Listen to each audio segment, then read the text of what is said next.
I have never wanted my YouTube channel to resemble an academic lecture. I want to give it to you raw. I want to, whether it's my daughter watching this or mine, it's something else that I'm really going for here. I'm not trying to reproduce what you get in a business meeting or an academic lecture. No, you shouldn't curse all the time. You shouldn't be out of control. You shouldn't be insulting to people all the time.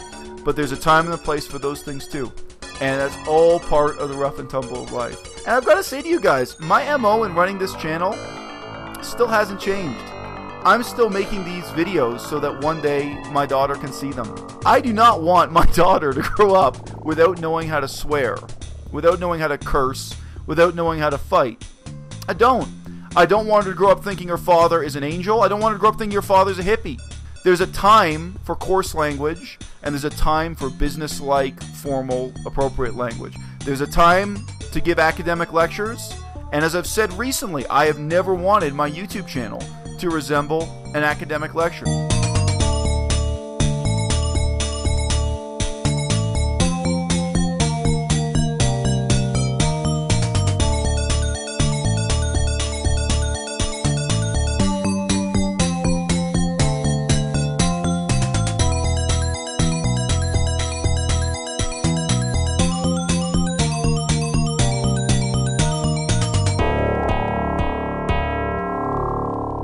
If you want to be an actor, here's what you have to know. And I know this because I have this much experience in the theater. Okay? If you want to be an actor, it doesn't mean you want to act. It means you want to go to auditions. It means you want to wake up in the morning, memorize a script, stand in a room in front of a bunch of strangers who are bored and who've already seen 50 other people reading exactly the same script, and you want to present yourself to them, heart and soul, and say, am I good enough? Am I pretty enough? Am I right for this part?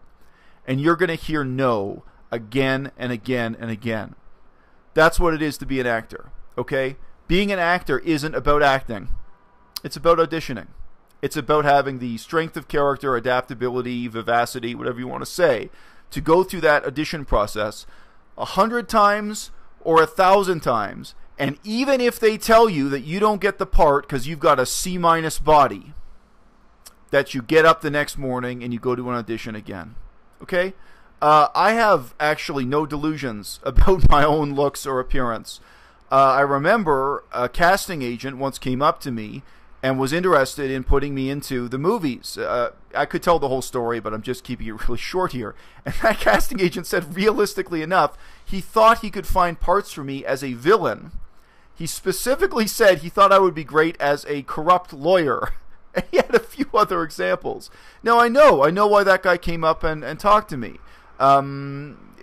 Actually, once, really different circumstance. I remember once a guy in the record industry, in the music industry, at a karaoke bar. He actually asked me if I was interested in getting involved with singing or what have you. That situation was not. It's not that flattering. For one thing, that guy.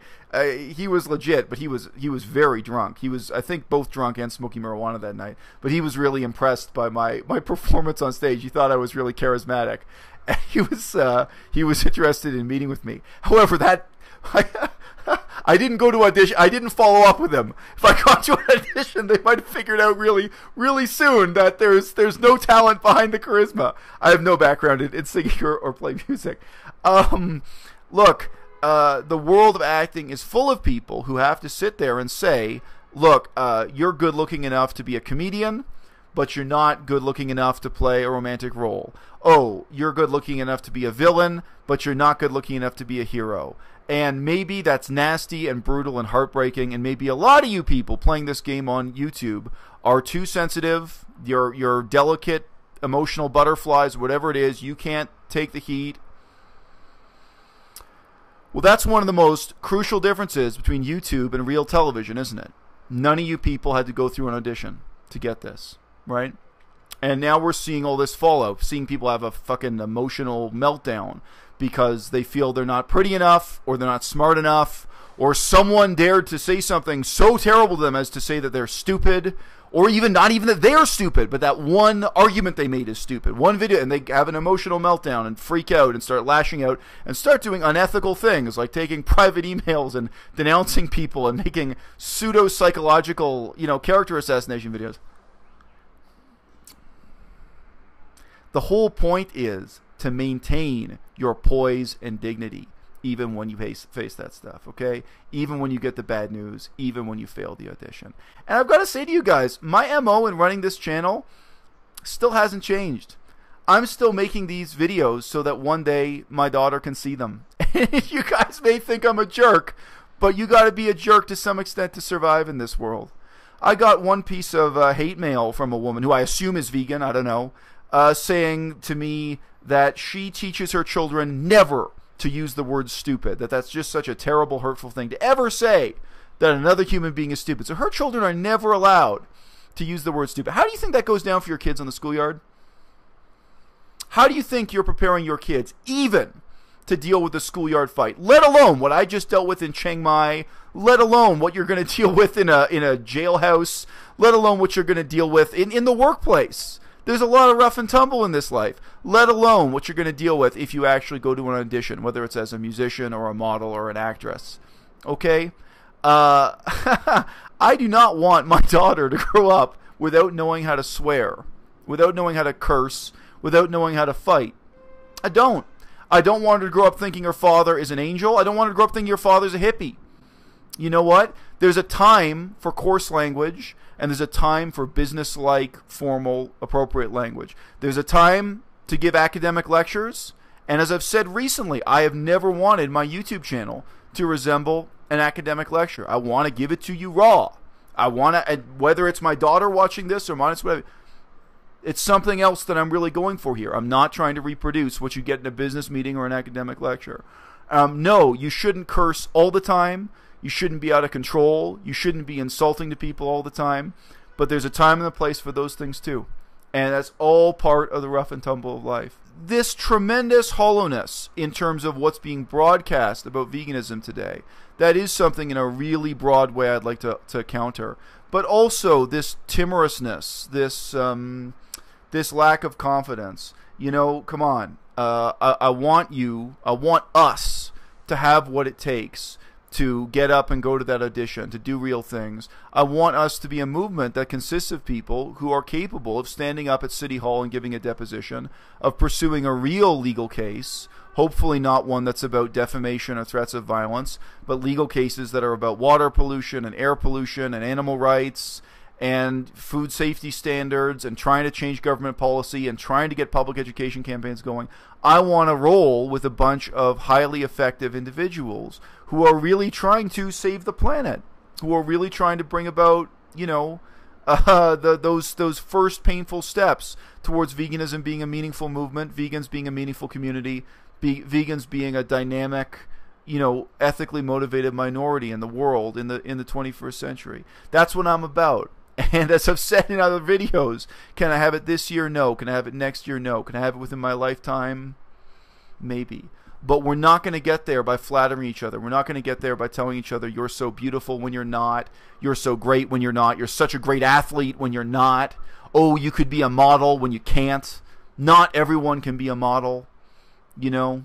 And even with language study, all the time you have to tell people, look, you think you can do this in 5 years, but you can't. You know, having realistic goals, giving people realistic expectations, down-to-earth feedback. That's an issue even when we don't have the kind of, you know, pursuit of fame, money, sex, etc. on the internet.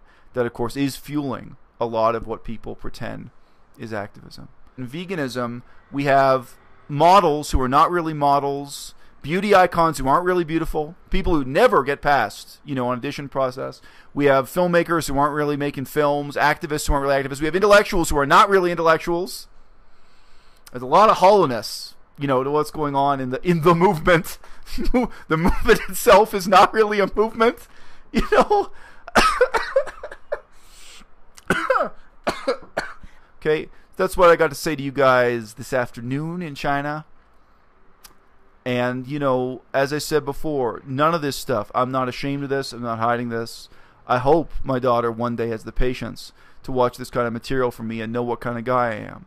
Because when you look at my resume, what do you got? Veganism, Buddhism, Asian languages, First Nations, aka American Indians, Native people, It'd be really easy to imagine the type of guy I am when you just look at the facts about me and think I'm some kind of soft hippie. And I'm not. That's not who I am. I'm not the kind of person who would refuse to call you stupid in a private email straight to your face when I'm explaining to you that the reason why I don't want to talk to you anymore, the reason why I'm giving up on you, is that you're too stupid for me to spend the time doing it. I'm that honest with people, and I'm that real when I give them compliments as well. And I'm the sort of person where when I get death threats, I don't back down, and I'm not scared, and so on. There's a hard edge to me that I don't exaggerate and I don't glorify. But no, I'm not a hippie. I never have been a hippie. I'm not a victim of a fad diet. I'm not a victim of a weight loss craze. I don't do yoga. You know, the kind of guy I am, the reason why I want to be so real and raw with you people, whether I'm talking about ethical issues, political issues, or otherwise, is partly because my ultimate objective here is just friendship. I want to make friends with real people who I can get together with and do real things. And this movement, one day I hope it is a movement. And I wouldn't want those friendships to be on a false basis either. I wouldn't want you guys to think I'm somebody I'm not, or I'm some other kind of guy. And also, yeah, bottom line, whatever, 10 years from now, my daughter can watch these videos, and she herself might imagine there's that stereotype. Oh, my dad's a hippie. My dad's one of these guys who goes around talking about peace and love and nonviolence. I do. I talk about nonviolence all the time. Nonviolence is a huge, crucial issue for me. But my vision of nonviolence is not based on an unrealistic, hippie, detached view of reality. It's based on a really deep appreciation for the history of political violence. And it's also based on a desire for all of us, fundamentally, to do the best that we can.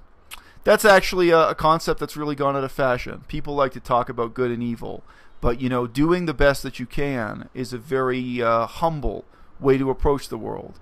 Because you can recognize that there are better ways to do things. But sometimes you got to look in the mirror and just say, this is the best I can do, so this is what I am going to do. So I close this by saying to all of you guys again, ask yourselves, if you really were trying to save the planet, what could you do? You're dead right. There are all kinds of situations in which human beauty is irrelevant, and in which having a C- body or an A+ body is irrelevant. Selling diet books is not one of them. Selling permanent vacation and lifestyle activism is not one of them. The whole fantasy of running away and becoming an Instagram model is not one of them. It matters. And of course, I would love to see more of our time and attention and effort going into those types of activism where the fat and ugly people can rule the world and where nothing could matter less than how fat or how ugly you are. À-bas-le-ciel.